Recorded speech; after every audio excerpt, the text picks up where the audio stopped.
And joining me now on India First, Ramakrishnan Rajagopal, former IAS officer and spokesperson of the Tamil Nadu BJP. Also with me is Salem Dharani Dharan, DMK spokesperson. Gentlemen, welcome. Salem Dharani Dharan, if I may, the bench categorically held lighting of the Karthikai Deepam is an essential religious practice of the temple. The court ruled that this practice falls squarely within the religious freedom of the Subramania Swami temple. Is there then merit in the BJP saying that the actions of the Stalin government and the wider India alliance are essentially anti-Hindu, sir? Who is BJP or the RSS to decide who is Hindu and who is not a Hindu? Tamil Nadu, India is 85% Hindu and BJP's vote share is 37%, which means majority of Hindus have not voted for the BJP itself.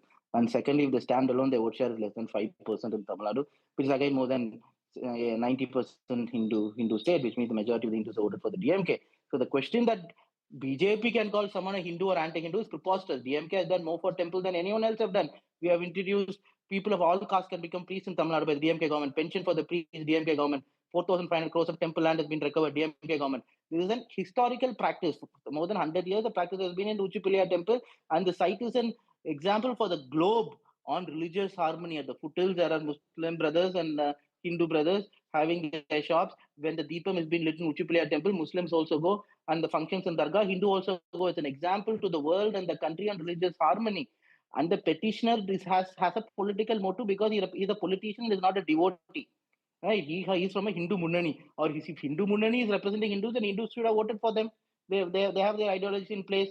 So that doesn't mean that he's representing, he wanted to create communal disharmony there. We have seen how the 90s, the template from Ayodhya, how the riots happened, and then Gyan Vapi, list goes on. Before election, there is an attempt to create violence. And as a state government, you're saying it's an attempt to create violence ahead of elections. Mr. Rajagopal, the DMK intends to challenge this verdict in Supreme Court. Go on, sir. Okay, last 30 seconds. Go on, complete your point, sir. I am saying Hindus do not have a problem. The Muslims do not have a problem. So then what is the problem? Why is the petitioner... Sir, if the Hindus and the Muslims don't have a problem, why did the government then stop it? If nobody has a problem, why did the government seek prohibitory orders in place and stop it? But let me bring in Mr. Ramakrishnan Rajagopal to respond to that, because the DMK, sir, intends to challenge this verdict in Supreme Court. DMK, as you heard Mr. Salem Dharani Dharan say, they've done more for Hindus than any other party, and their 50% vote share indicates they have the support of the people. They're listening to all sides and ensuring law and order is maintained, sir. I'll just explain the case in a second. This case has been won through the legal process. There has been no use of force, there has been no use of violence. Secondly, the property entirely belongs to the Hindus. This was decided in 1920. And lighting a lamp anywhere on the Hindu property is the right of every Hindu. It's not a question of the temple or X or Y. If I would like to light a temple in my Hindu property, I should have the right to practice my religion the way I want. And so it is actually an infringement, or they are actually curbing my right to practice my religion. And that is exactly the problem with the DMK, because it is anti-Hindu in character. Now, I would have expected that the party would have accepted the division bench judgment. Now, what happened last time was they attributed the judgment to a particular judge and his leanings towards a particular affiliation or an association. Now, it has been decided by the division bench of the High Court, and you can't attribute motives to this judgment. Now, where is the question? Now, you go to the Supreme Court, which clearly shows the anti-Hindu character of the party. Basically, they want to prevent or they want to actually curb the rights of the Hindus, and that's exactly the problem. It is not a question of whether... Let me get Mr. Dharani Dharan to respond to that. Now that the division bench has given a verdict, why is the MK Stalin government intending to challenge this in Supreme Court, unless, as Mr. Piyush Goyal indicates, this is Muslim appeasement politics of the India alliance? And why should anybody have an issue if Hindus want to light a Deepam and follow their religious practices, sir? So there is no appeasement policy in Tamil Nadu because we don't differentiate people based on religion. There's only one identity, there's the Tamil identity. That's point number one. Point number two, it is not about Deepam lighting. Deepam has always been lit there in Uchipilya temple, irrespective of which party is in power. It happened during the Congress, DMK, ADMK, DMK. That is very clear. It is about, it has to be lit somewhere else. That is the problem. Changing the culture and custom of the temple. who will decide? Who will decide whether Deepam has to be lit? The temple authorities, the priests, they all wanted to be lit in the Uchiplaya temple itself. So what is the complication here? What is the issue here? Has the majority of the Hindus come and said, no, we don't want to light that?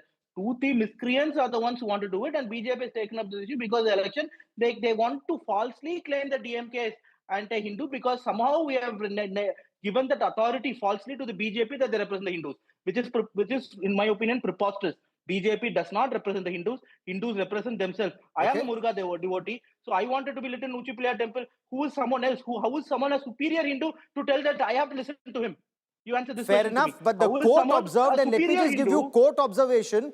The court, Mr. Dharani Dharan, said that the state has no authority to interdict such practices by invoking prohibitory orders, which incidentally the state did, when the land on which the practice is sought to be performed does not belong to any objector, to the objector. But Mr. Rajagopal, the Thiruparankundram hill has historically been hailed as a haven of Hindu-Muslim coexistence, as Mr. Dharani Dharan points out. It's hosting the Subramanya Swami temple, the Kashi Vishwanath temple, and also that 17th century Sikandar Badusha Dargah. They're accusing the BJP of fomenting trouble for electoral gains, sir. Absolutely not. You see, the BJP is not interested in creating any trouble on this issue. It's only a simple question of violation of fundamental rights of people of Tamil Nadu, particularly the Hindus of Tamil Nadu. I, as a Hindu, would like to light a lamp on the hill at some point within the Hindu property. I am not getting into the Muslim area at all. When I don't, if I have that right, I have that fundamental right according to the Article 25 of the Constitution. The state can curb my rights only if my actions result in violation or in disruption of public order. I am not disrupting public order in any way. It's not a question of the BJP or the Hindu Munani. It's a question of every Hindu having his right to practice his religion the way he wants. If a Muslim or a Christian or any other community person has that right, why not the Hindu? Why are the Hindus in Tamil Nadu being treated like second-class citizens by the DMK? No, they're not being. So that's a grave charge. Last 30 seconds, Hindus are being treated as second-class citizens by DMK, and that is the politics of the Indie alliance, or the alliance that is being seen as anti-Hindu, Mr. Dharani Dharan, according to the BJP. Which is a false claim. That is what I've been saying from the beginning, that who gave BJP the authority to represent the Hindus? It's not the Hindu matter. It is BJP wants to politically manipulate the situation. Why are we going to the higher court? Because there is always a procedure that justice cannot be only found in one place. That's why you have a sessions court, district court, high court, and a Supreme Court. So from high court, we are going to the Supreme Court, which is not wrong. But a philosophical question is also that as an elected government, we are not ordained from God. We are elected government. So we have to listen to the people. And we know the pulse of the people, and we feel that people wanted to coexist like how it has been existing. Point number one. Point number two is also duty of my government to maintain law and order. So it is possible. Why that my should law and order be impacted if everyone's in communal harmony, if Hindus are also happy, Muslims are also happy? Why should there be a law and order issue? But perhaps we'll have to leave that for another time, because I run out of time on this part of the debate. But in the end, I just want to quote you what the Honorable High Court said, especially on the single judge order. They said Justice G.R. Swaminathan's order does not create a new religious practice, but merely enables the exercise of an existing right on temple-owned land.